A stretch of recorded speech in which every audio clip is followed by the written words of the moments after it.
Nestled in the foothills of the Appalachians, Rutherford County was founded as a small farming community. The fertile ground and abundant streams and rivers made the location ideal for growing a variety of crops. That was until the end of World War II, when the Industrial Revolution really took hold in America and in Rutherfordton.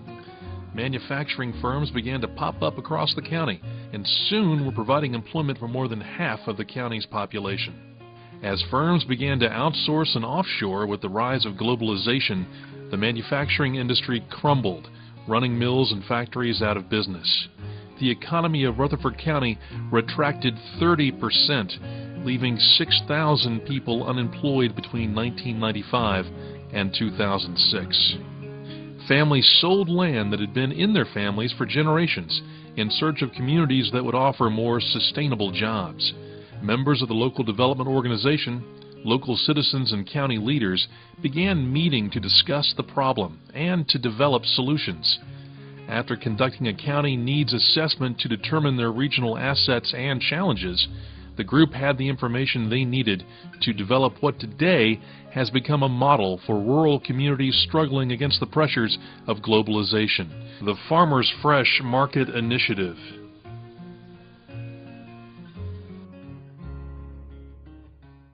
This has been one of the tougher challenges I've ever had, because we've, in essence, had to learn three industries. We've had to learn the farming industry, the restaurant industry, and the produce distribution industry. Through a broadband network, Farmers Fresh Market links organic farmers to high-end restaurants in the Charlotte area, located less than 70 miles away. I'm seeing increasing of my business in the restaurant because my guest is happy and have unique produce and some great quality of food. The restaurants, on the other hand, because of the structure of the distribution system that they're dependent on, cannot get fresh food. Fresh food has been redefined to be about 2 weeks old. Chefs know fresh food. When I take them in food, or when I took them in samples, they would open up the package and eat it, and they would call in the other chefs. So we knew we had something. You want to look much more at the flour than at the size of this. You want to make sure that the flour is kind of a little bit open like this. This is the latest it can be, right? That is the perfect, that's the earliest you can take it. They never know that we can use that like that, right? They told me about this last year, my daughter-in-law, but I said, oh, I ain't messing nothing like that. And then somebody else told me, and I got talk to Tim, you know, and he said, plant this and plant that. Getting the restaurant tours and the farmers on the same page was actually quite simple, because they're both in the same business. It's amazing how aligned they are. The restaurants actually have seasonal menus. Farmers are absolutely dependent on the season. All right, the farmers prior to this had a restricted market because they were going through all the middlemen, to the extent that out of the food dollar, the farmer, only 8 cents of it accrued to the farmer. I enjoy it. You don't make no money no more off of it. But it's too expensive to farm anymore. Especially now with the cost of the fuel, all the produce going up, and the quality is not there.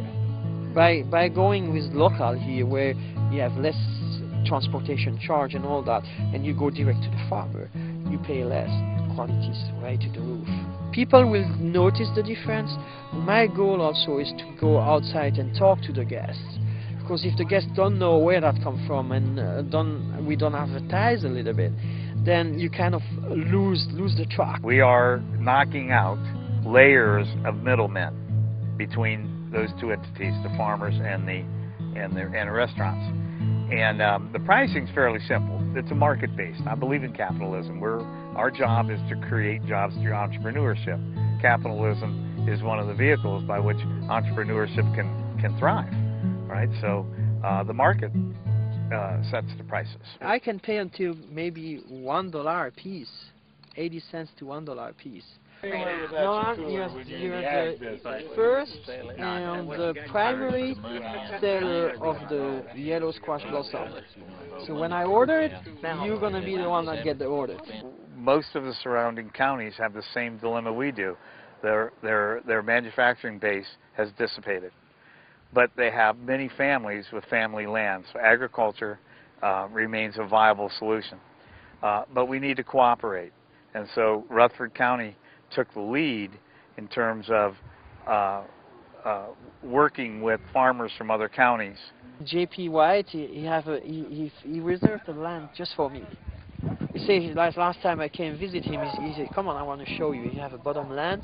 He said, here's Chef Jean-Pierre's gardens. Whatever you want me to grow for you, I'll do it here. And when you see that, it only can be successful, you know. It's really fantastic, I can tell you that. Well, I'm going to tell you, the reason I named it Jean-Pierre's garden is because he's the first man that's ever showed enough concern for the farmer and the plight of the farmer to do this.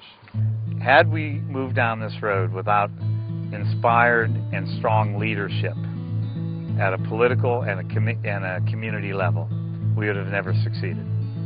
The only reason why Foothills Connect has gotten as far as it could, because we have been empowered to succeed. Because the biggest obstacle that we face is, and it's the same thing that FDR alluded to in 1932 in his fireside chat, is that the only thing you have to fear is fear itself.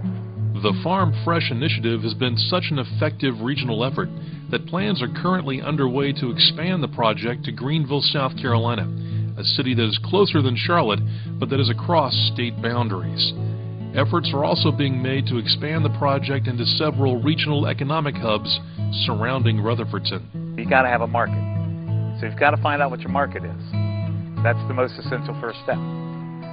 Secondly, is then you've got to figure out, you set up the criteria so that you can bring a product to market that has a reasonable expectation of excellence. So you have to train your people. And then thirdly, you need to communicate that market and the producer. And the easiest way of doing that now is with the internet.